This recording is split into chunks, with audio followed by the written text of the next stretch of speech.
Hey, good day to you. This is Todd. I am a regular dude walking in the Word.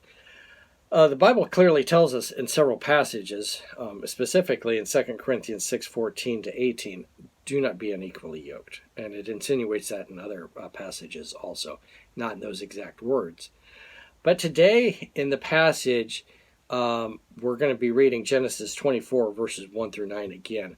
And I want to show you how Abraham was very serious in getting a wife for Isaac, that he was not going to allow a wife to be gotten from Canaan where he was, because he saw that his lifestyle that he had was very different from the lifestyle of the people all around him. Okay, and we saw that play out in the difference between Sodom and Gomorrah and Abraham. Abraham was like, I don't want anything to do with the city of Sodom, where Lot went in and adopted all its practices and everything, and he basically assimilated himself with Sodom. Okay, and Abraham was like, I don't want anything to do with that.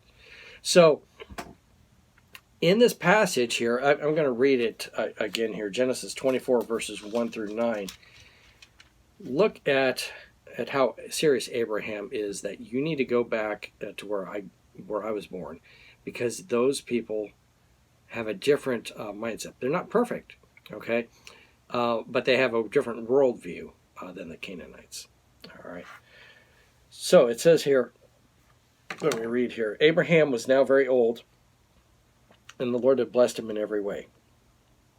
He said to his senior servant in his household, the one in charge of all that he had, put your hand under my thigh. I want you to swear by the Lord, the God of heaven and the God of earth, that you will not get a wife for my son from the daughters of the Canaanites, among whom I am living, but will go to my country and my own relatives and get a wife for my son Isaac. Okay? You were not to get a wife, from the Canaanites, but only from his homeland. All right? Verse 5, the servant asked him, what if the woman is unwilling to come back with me to this land? Shall I then take your son back to the country you came from? And here again, Abraham was like, nope. We talked about this yesterday. There's no way you're taking him back there, okay?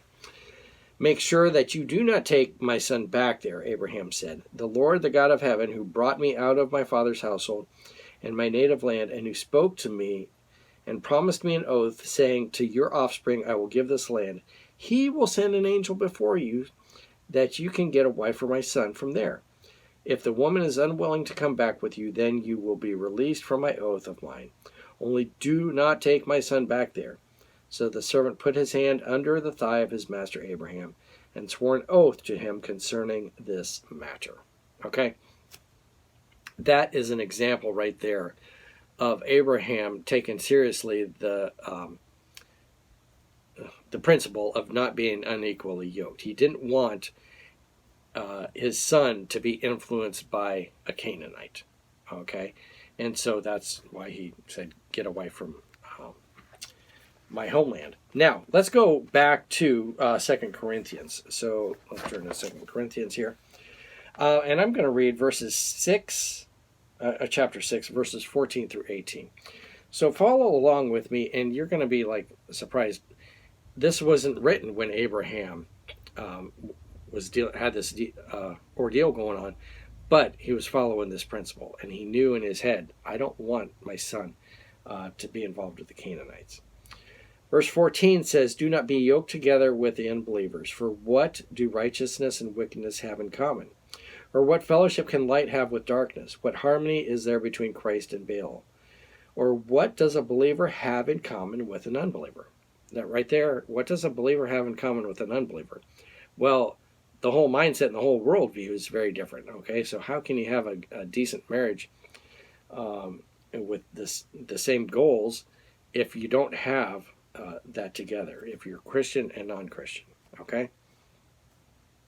Verse 16, what agreement is there between the temple of God and the idols? For we are the temple of the living God, and as God has said, I will live among them and walk among them, and I will be their God, and they will be my people. Okay? Very clear there in that passage. Don't be yoked together with unbelievers. Now, again, this goes with marriage. This goes again with who you're dating, okay?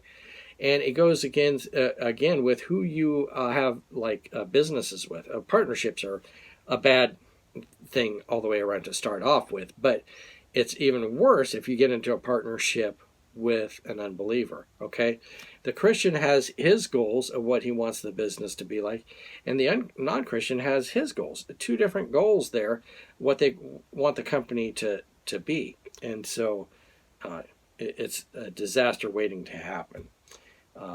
So the bottom line is, do not be unequally yoked with unbelievers. Okay.